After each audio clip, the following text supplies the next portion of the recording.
Diyos ko po, ito ang dapat malaman ng taong bayan. Delikado to, tinanggalan Security VP Sara. Aba, delikado. Ayan, syempre itong balitang ating matutunghayan ngayon ay nagmula kay Pinas News Portal. At ito po ang inyong lingkod na si BT na magbibigay ng reaksyon at komento dito sa video na ating matutunghayan ngayon. At huwag na natin pagtagalin at sabay-sabay na natin panoorin ang laman ng video na hatid sa atin ni Pinas News Portal at bibigyan natin ng reaksyon ang balitang ito. Pasok! Medyo malungkot, nakakabahalang balita ang pag-usapan. Ayun, malungkot at nakakabahalang balita. Ayan, syempre, bago ang lahat, no? Nice ko nga pala magbigay ng credits dito sa boses na madidinig natin ngayon at bibigyan ng reaksyon. Syempre, suki tayo dito, mga katunay. Kay General Macanas. Ayan, syempre, supportahan natin yan. Si General Macanas, the General's Viewpoint. Ipagpatuloy natin. Ngayon, tungkol po sa security ni Vice President Sara Duterte. Dito sa Manila Times na article, napag-alaman natin na dinisband o dini-activate na ng AFP Chief of Staff General Browner ang Vice President Security Group. So ito, ang title is Vice President Security Group disbanded by Red Mendoza, April 5, 2025. Bakit naman nila tinatanggalan ng security si VP Sara? Syempre bilang pagrespeto na lang sana, no? Syempre Vice President pa rin yan. Dapat meron pa ring security. Bakit nila tinatanggalan ng mga security? Parang hindi naman tama yung ganun. So, bago-bago pa. So, basahin ko ha. The Vice Presidential Security and Protection Group has been deactivated by Armed Forces of the Philippines Chief of Staff Romeo Browner Jr. The deactivation comes after several members of the group were relieved over their alleged involvement in the transfer of Office of the Vice President Chief of Staff Suryecal Lopez last year. Earlier, 75 police officers assigned to Vice President Sara Duterte under BPSPG were replaced after she mentioned during a press briefing last November that she had ordered an assassin to kill President Marcos, First Lady, and the Speaker. A source, ito, nag-leak lang itong source eh. Hindi nila ina-announce. A source in the AFP showed the Manila Times a document containing General Orders 196 which was issued on February 10. So, February 10 pa yung effectivity ng order na na-deactivate o wala na. Wala na talagang security group. Na So February 10 pa yon. Ibig sabihin talaga ngayon wala nang security group si VP Sara. No? Pero sinasabi nga ni VP Sara hindi niya naman kailangan yun kung tutuusin. 'Di ba? Alam naman natin matapang to si VP Sara talaga. 'Di ba? Pero mas gusto nga ng mga Duterte, yung mga talagang security talaga nila, ayaw nila nang manggagaling sa kung saan-saan eh. Syempre, saan ka ba naman magtitiwala kundi dun sa mga talagang tunay na kasama mo? Ang hirap talaga magtiwala ngayon, no? Hirap magtiwala yung mga Duterte sa panahon ngayon. Alam natin na kung ano yung nangyayari sa kanila. At talagang parang ganito yung nangyayari ngayon sa mga Duterte, lalong-lalo na kay Vice President Sara Duterte. No, hanggang humahantong na rin ng ganito na gusto siyang ipa-impeach, tinanggalan siya ng security, lahat parang nangyayari sa kanya, ginagawa sa kanya ng ganito na hindi niya naman dapat na-deserve bilang Vice President. Kumtakin mo, pangalawang Pangulo ng Pilipinas yan. Pero ganyan ang nakukuha niya. Provide ng security ng Vice President. Okay. Another senior AFP official speaking on the condition of anonymity, verified the legitimacy of the order, saying that the changes in security structure were approved at the highest levels and are part of a broader realignment within the AFP security apparatus. The AFP has yet to issue a statement explaining the rationale of the reorganization. The order, which was prepared by AFP Deputy Chief of Staff Lieutenant General Jimmy Lareda and signed by the Adjutant General Bernardo Fortes Jr., disbanded the BPSPG effective February 6 pa pala. February 6 naman. Wala na, ang tagal na. Ngayon Kanina February 10, ngayon February 6. Ano ba talaga, General? Yung sabihin, February 6 pa talaga nangyari yung ganun. Ako. April na eh. More than a month. April na. At the same time, Ibig sabihin, matagal na palang pinatupad yun. the Special Detail Battalion under the AP General Headquarters and Headquarters Service Command was reorganized and renamed as the AP Security and Protection Group. The ASPG, according to the order, will provide security not only for the Vice President but other very important persons as approved by the Department of National Defense. The group will have 18 officers and 329 enlisted personnel and will be headed by a commander with the rank of a colonel or captain in the Philippine Navy. The BPSPG was formed in June 2022 to separate it from the Vice Presidential Security Detachment. Okay, so ganito. Yung previous ang security detail ng Vice President ay nanggagaling sa Presidential Security Group. So, nung nanalo ang unit team, dahil maganda pa ang relasyon, Oo. nag-create ng bagong unit, yung Vice Presidential Security Group. So, separate siya sa Presidential Security Group. Ngayon, dahil sa Bisaya pa, bungkag lapinig, nag-divorce ng unit team. Nagkakalabuan na. Wala na. Nagkakalabuan na, wala na. So, wala na rin. Wala nang sariling unit ang Vice Presidential Security, ano na lang. So, para kasi nga nangyari dito, no? Wala na, magkagalit na tayo, hindi na tayo team eh. Hindi na tayo tropa. Parang ganun, tablado ka na. Kung ano yung magiging ano namin ngayon, labas ka na sa usapan, hindi ka nakasama. Di ba? Parang si VP Sara kasi ang nangyari dito, parang ala na eh. Mag-isa ka na lang. Di ba? Alam naman natin, no? Iilan lang talaga sa mga nakapwesto sa gobyerno ang masasabi nating kumakampi o nananatili pa rin sa tabi ng mga Duterte, pati kay VP Sara.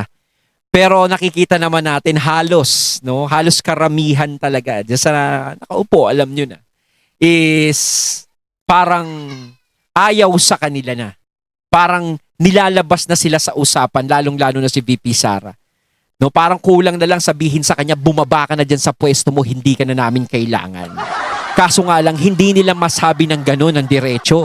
Kung kaya nga nilang gawin yung ngayon, kung merong mga ganon-ganon, malamang ko, pinababa na nila si VP Sara. Kaso nga lang, hindi nila magawa dahil ang taong bayan ang bumoto kay VP Sara. Yung 32 million na yan, taong bayan ang bumoto dyan. Para sa akin kasi, walang kahit sino sa kanila, no, ang pwedeng magpababa kay VP Sara. Lalong-lalo na wala namang matinding kaso si VP Sara para ipa-impeach siya, tanggalin siya sa pagiging Vice President. Kung merong may karapatan na magpatanggal sa kanya bilang Vice President, walang iba kundi ang taong bayan. Kasi ang taong bayan ang nagluluklok sa lahat ng mga nakapwesto. 'Di ba? Kaya taong bayan din ang may power kung sino yung gusto nilang tanggalin na wala naman talagang naitutulong. 'Di ba? Pero si VP Sara naman kasi is nakikita naman natin, no? Kahit ganyan na binabato siya ng putik, no, ng kahit sino, is patuloy pa rin siyang sinusuportahan at minamahal ng mga tao. At walang taong bayan, no? Mangilan-ngilan lang yung mga nagsasabi na gusto siyang pababain sa pwesto bilang Vice President. Pero nakikita naman natin napakarami pa ring sumusuporta kay VP Sara para manatili siya bilang Vice President. O, sasabihin na naman ng iba dyan, naku, anong marami? Marami nang gustong magpababa dyan. O sige, sabihin nyo na kung ano yung gusto nyo sabihin. Pero sa akin, no, ito ay opinion ko at nakikita ko, no? Nakikita ko na talagang ang dami pa ring sumusuporta sa mga Duterte. Kitang-kita naman natin eh. Hindi mo pwedeng dayain. Kahit sinasabi nila na binabayaran daw yung mga sumusuporta sa mga Duterte, kahit nga daw yung mga vloggers ng mga Duterte ay binabayaran. Aba, pati nga ako nadadamay pa sa binabayaran. Eh di sana kung binabayaran ako, hindi na ako nangungutang sa 5-6. Diba? Eh ba't nangungutang pa ako sa 5-6? Kayo naman.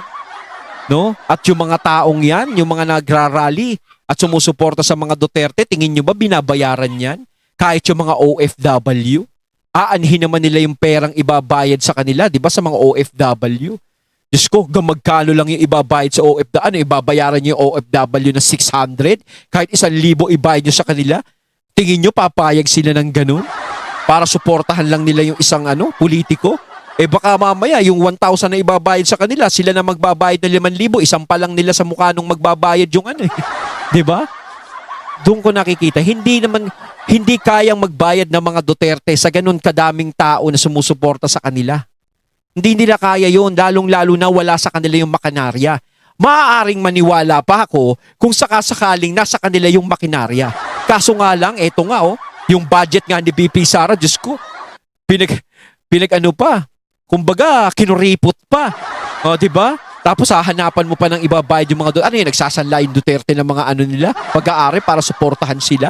Mag-aaksaya sila ng pera para suportahan sila. O, doon pa lang. Kaya yung mga nagsasabi na binabayaran ng mga Duterte yung mga sumusuporta sa kanila, di ba? Hindi ako naniniwala doon. Dahil wala sa kanila yung makinarya. Galing na sa ASPG, na yung mag-provide pa rin ng security. Ito na, yung ASPG.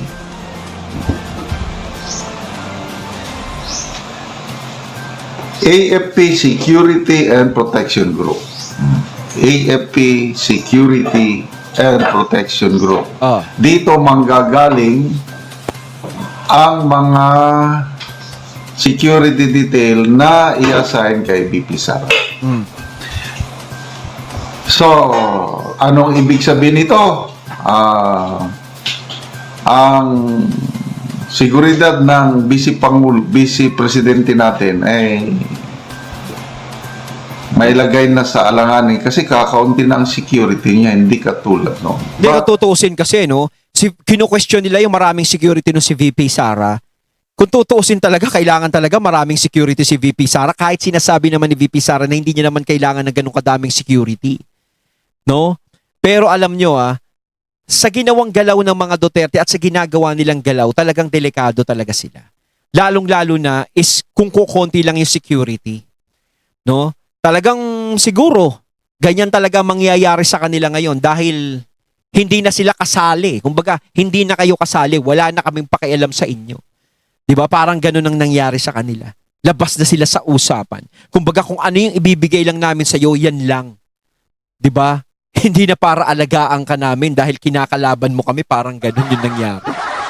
Pero kung si VP Sara hanggang ngayon sumakay lang sa trip nila, malamang ko, baka security niyan, baka na umabot na ng libo-libo.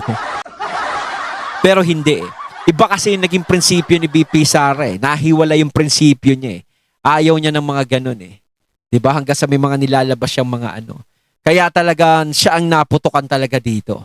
No? Alam niyo naman, ang ating Vice Presidente, hindi siya kung masyado, kung anong ibigay, yun lang. No. Sabi nga niya noon is, Hindi naman siya pwede mapaghanap. siyang mag-hire. Oh. Pwede siyang mag-hire ng private agency. Oh. Hindi siya... O ganun na lang gawin ni VP Sara, no? Mas mapagkakakasya kung sino lang ibigay sa kanya, nako. Kasi ayaw nga ni VP Sara na kung sino-sino lang ibibigay sa kanya eh. magmamakaawa sa AFP o PNP kasi yung mga Pero tinanggap nakakabilib si VP Sara, no? Kahit ganito yung nangyayari sa kanya, no, bilang Vice President, is ginaganto siya, is na isusurvive niya palagi. No? Talagang bumabangon talaga siya. Siguro ko sa ibang Vice President mangyayari yan, tas mahina-hina yung loob nun. Wala na yun, baka bumaba na sa pwesto yun. Pero si VP Sara nananatili pa rin na matatag. Yun ang nakakahanga sa kanya eh. Hindi mo siya basta-basta mapapatumba o mapapabagsak kahit ano pang ginagawa sa kanya. tinanggal yung mga security niya tapos papalitan ng bago, hindi niya na tinanggap. Oo. Kasi ang importante dyan sa security, Saka hindi niya yung nga raw naman kilala, hindi niya naman ka-close yung mga yun eh. Baka mamaya. mapagkatiwalaan mo. Oo, hirap kasi bakit magtiwala ka- lalo na sa panahon ngayon sa nangyayari sa kanila. Tatanggap ng security dito, hindi mo man kilala, hindi mo mapagkatiwalaan, di huwag na Oo. lang. So, ito ba? Pasalamat Kumbaga, tayo nag-iingat sa Manila Times dahil sila ang nakakuha ng, may source sila, may order eh. O yan ha, galing may source to ha. Baka mamaya sabihin nyo sa amin ni General Macanas kung saan namin napupulo to. Ayan, my source. Diyan sa Manila Times. General Orders number 96 ba yun? So, klaro talaga na meron talagang order dated February 10. Ano na yung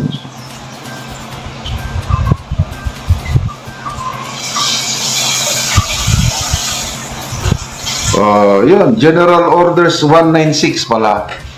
196. Dated February 10 but effectivity ng pag-dissolve is February 6. So pasalamat tayo sa Manila Times. So hanggang ngayon, hindi pa kino-confirm ng AFP kung totoo ito o hindi. Basta pagdasal po Hindi natin pa nila kino-confirm. ang seguridad, safety ng ating Vice Presidente, the future President. Ayon, natating natin kaya ng video na nagmula kay Pinas News Portal at syempre natin kaya natin ng boses na yun na binigyan natin ng reaksyon. Walang iba kundi si General Macanas. Kayo mga katunay, anong masasabi nyo tungkol dito? Comment lang po kayo sa comment box. So once again, I'm BT and I'm out. Peace.